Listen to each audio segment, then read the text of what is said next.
Ben Jacobs joins us to do some transfer stuff. Hey, Ben. Hey guys, how are you? Yeah, really good. What's the most exciting transfer that is that's interesting you at the moment? Well, I think Piero Hincapié is fascinating because although Spurs deny no bid, there was at least an approach in the month of August on the player side, but it's Arsenal that are moving. So I think it's very unfair to Tottenham to say this is Eberechi 2.0 because one club is very clearly saying that they haven't placed a bid, nor are they engaged in club-to-club talks. But Arsenal are moving and they are speaking to Leverkusen. It's contingent on outgoings, though Jacobs, who is actually expected now to move to Porto on a loan with obligation, and Alexander Zinchenko may also have to depart. Hincapié wants the move to Arsenal, 60 million euros release clause, but Arsenal are hoping to do it a little bit cheaper than that. And the player's definitely going to push for a move this week. It's just a case of a few outgoings first, and then maybe by the middle of the week, I would expect Arsenal to make a bid. They're going all bases covered, Arsenal, aren't they? You know, it's looking good for them from that point of view. I see this one, though. This is a strange one. Wolves have rejected a £50 million bid from Newcastle for Jørgen Strand Larsen, who does know where the goal is, but I wouldn't have said he was a £50 million player. Excellent season, though, last campaign. And I think sometimes players need a season or two to really break onto the scene. So Newcastle feel like maybe the player at that price, 50 million rejected, could follow a similar trajectory to Alexander Isak and really get going in his second full season in the Premier League. And that's where the bid has come from. It's been rejected. My understanding is there's been no counter. It was turned away very quickly. There's no asking price from Wolves' perspective, and they really don't want to lose. And even if the player tries to force an exit to Newcastle United where he can play Champions League football, the expectation is that Wolves are going to stand firm. And that, of course, means that Newcastle could again be back to square one. If it's to be one striker coming in, I still think they might bid again for Johan Wissa. But if two come through the door, then that is encouragement as far as Liverpool are concerned. And I think if anything is going to move with Alexander Isak, it will, of course, be after tonight's game between the two sides.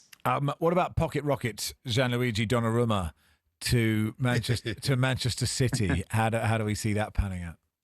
Well, again, it's one of these sagas that might come down to the final days or hours of the window because Manchester City are not going to bid for Donnarumma unless Ederson goes to Galatasaray. So that domino has to fall first. Ederson is open to going to Turkey. A 10 million euros bid has been rejected. Galatasaray are preparing a fresh offer. So what could happen is Ederson goes and then Donnarumma comes in. But Pep Guardiola will be actually very content, I'm told, if Ederson just stays, and then Donnarumma might be left scrambling in the final days of the window for a new club. If that scenario happens, the other thing in all of this is that PSG are not asking for in Manchester City's eyes at least, reasonable fee for a player that's only got 1 year left on his contract, because PSG are, of course, saying he's one of the best goalkeepers in the world. He's still only 26 years of age. And if Ederson goes, you'll have a little bit of urgency. But whereas Mike Maignan, the asking price, which was still seen as high by Chelsea, was 25 million.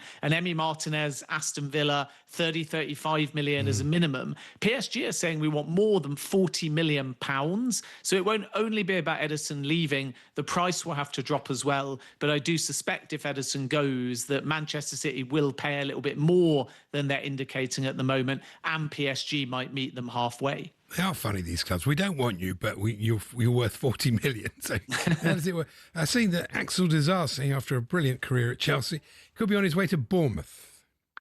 Yeah, some are reporting advanced talks. That maybe is a little bit strong at this stage, but he's certainly an option as far as Bournemouth are concerned. And Bournemouth and Chelsea have got a very good relationship. And I think it's classic tactic at this stage of the window that the market is seeing the likes of Nico Jackson, Christopher Nkunku, Axel Disasi, also Raheem Sterling too, another one, and realising that if they just wait a few more days, they might get the kind of deal that they're looking for because, of course, the prospective buyer gains a bit of ascendancy late in the market when they know that a club like Chelsea are still looking for several outgoings. So I think Bournemouth are biding their time. Nothing is necessarily close at this point. It's not because there isn't a willingness for Disasi to join or Bournemouth to get the deal done. So there is a very strong chance that this deal happens, but Bournemouth are just delaying a little bit and offering Chelsea, according to my information, more than one structure. So a permanent exit at a lower price, maybe a loan with a buy option as well, and just testing the water. And I think in the next few days, this one will pick up and there remains a realistic chance that Disasi stays in the Premier League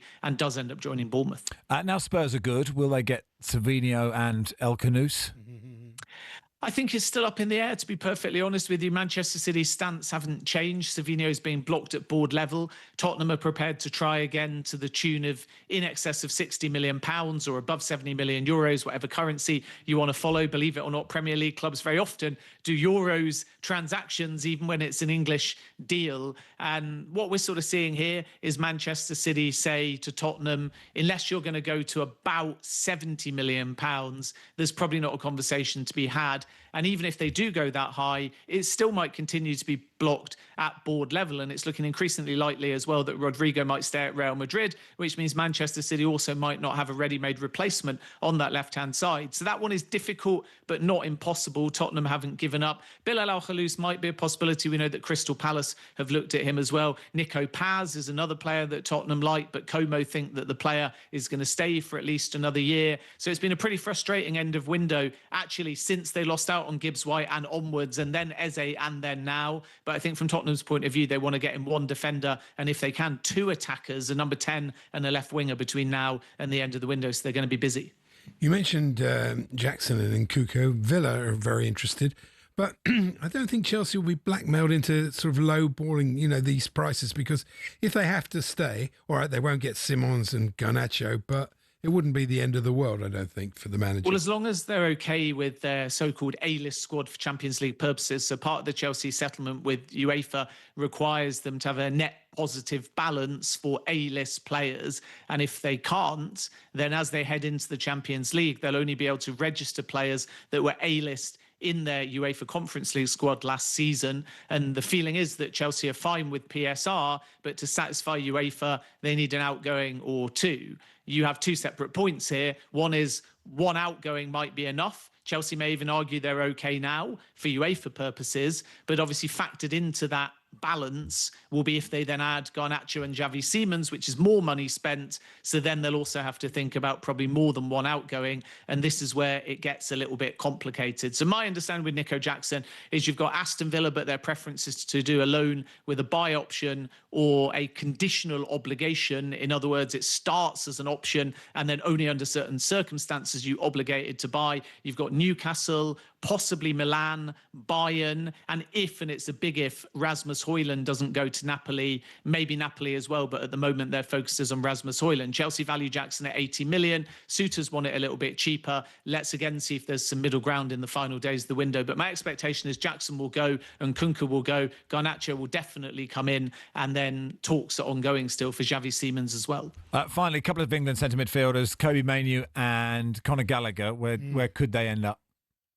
Kobe Mainoo, an exclusive broken by chief football correspondent Alex Crook. He's exploring his options in the final days of the window. I think there's a few games going on here. So Kobe Mainoo may play in the EFL Cup for Manchester United, but hasn't had that many minutes under Manchester United. So now we have to see if anyone tries their luck. And it might be important for Kobe Mainoo to get minutes, especially in a World Cup year. But if he stays, I think Manchester United and the player would also be very comfortable with that. And having a few late window options gives you leverage for when the window shuts, as you then maybe engage for these long-awaited new contract talks. So I think that's an open situation, but we don't know of any concrete suitors yet. Chelsea have looked in the past, but their midfield is stocked, so I don't see that one necessarily developing as it stands. And then with Conor Gallagher, I also think he'll stay at Atletico Madrid. Crystal Palace are the club that would like to bring him back there. They made an approach for a loan, and neither the player nor Atletico Madrid had any kind of agreement, and I think Palace have backed.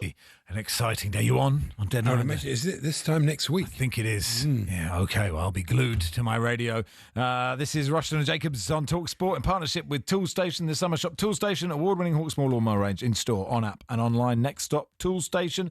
Paul Hawksby and Andy Jacobs, Monday to Friday afternoons 1 till 4 on AM, on DAB, via the talkSPORT app and on your smart speaker. talkSPORT.